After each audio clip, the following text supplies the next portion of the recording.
humanity, justice, sensitivity, international advocacy.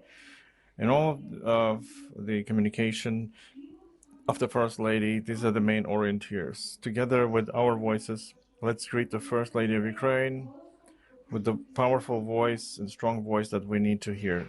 Thank you.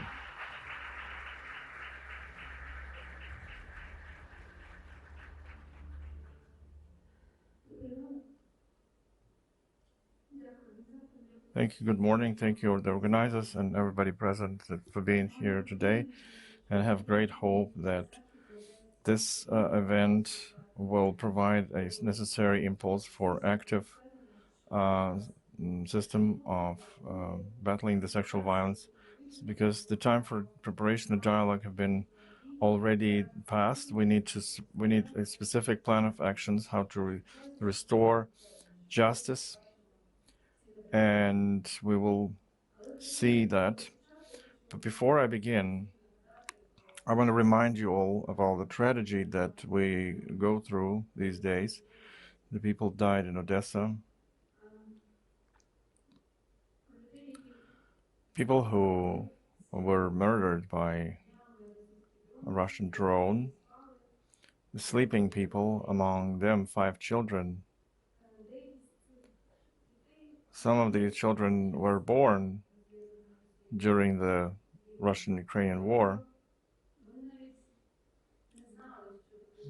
These people had not even known what a peaceful time is, and there are relatives remaining, and it's great pain that another to the big amount of pain that Russia causes to Ukraine by sending different killing tools and weapons to hurt us.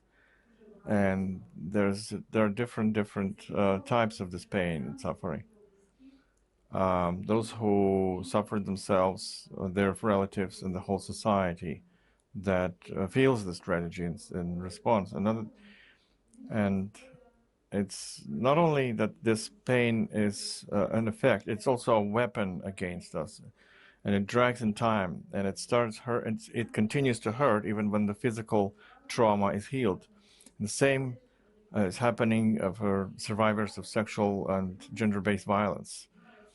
And when I see the numbers and the dynamic, it's growing. Now, 274 cases in the General Prosecution Office being processed and investigated. So the number is growing. Surprising as it might be when talking to about this topic, if there ever can be a positive marker, this is probably the positive that more and more survivors dare and find courage to speak out. These are very courageous people. Many of them find it in themselves not only to speak out, but help others. They turn their trauma into strength. These are men and women who survived tortures in Russian captivity, the distance with their loved ones, being unknown, being desperate, and now that advocacy of survivors from violence, making documentaries, raising attention to Russian brutality and its victims. I applaud and I bow to their strength and their spirit.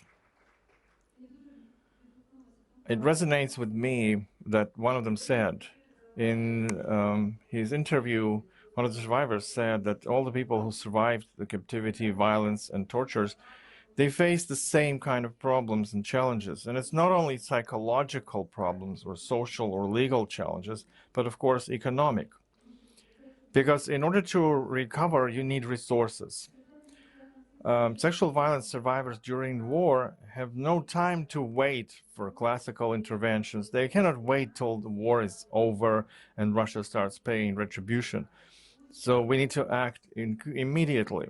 That's why an important topic for today is the project of urgent mutual preparations. And that's the work of Olena Stefanishina, Ombudsman and Gender Policy, Global Fund, and other governmental and non-governmental organizations.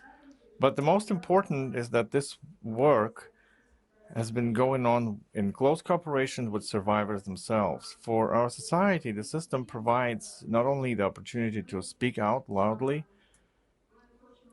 because we all are driven by the need to help them, but also to let their voices resound and inform everyone about their needs. The reparations for survivors who survived the GBV and sexual-based violence, it's not only about healing, it's about restoring justice, global justice as well. And not only Ukraine needs that justice, any country that has suffered or continues to suffer from armed conflicts and wars needs that. A year ago, Ukraine joined the Global Alliance in battling sexual violence, initiated by British government, and I participated in that event. I know how much has been done over a year, and here we will showcase the results of this international effort.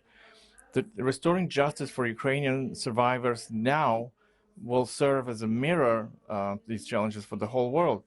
We cannot do away or undo the pain that was caused, but we can and must find remedy.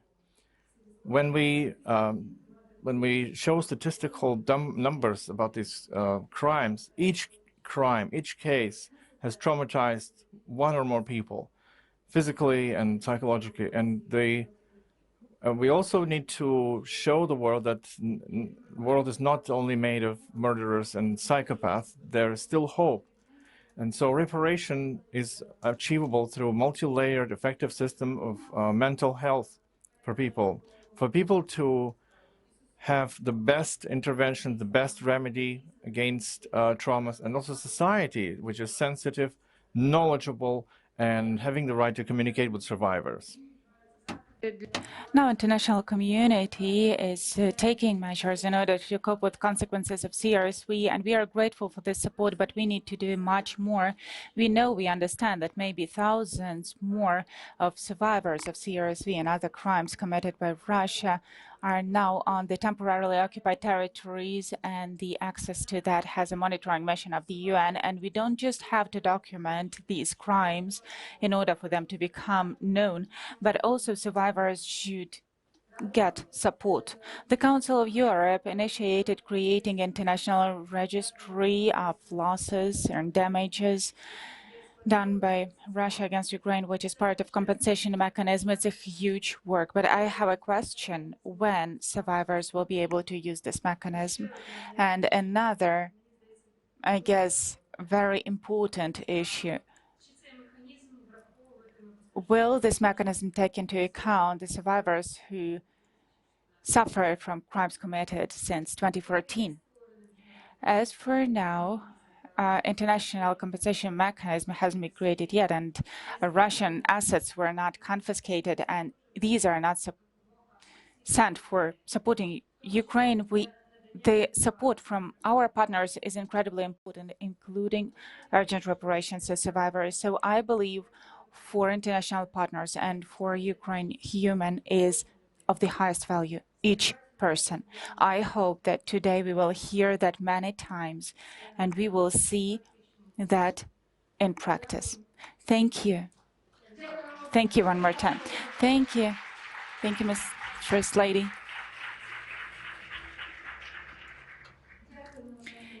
Thank you very much, Ms. Olena, for understanding and for the pain that you feel when telling us about CRSV survivors. Thank you.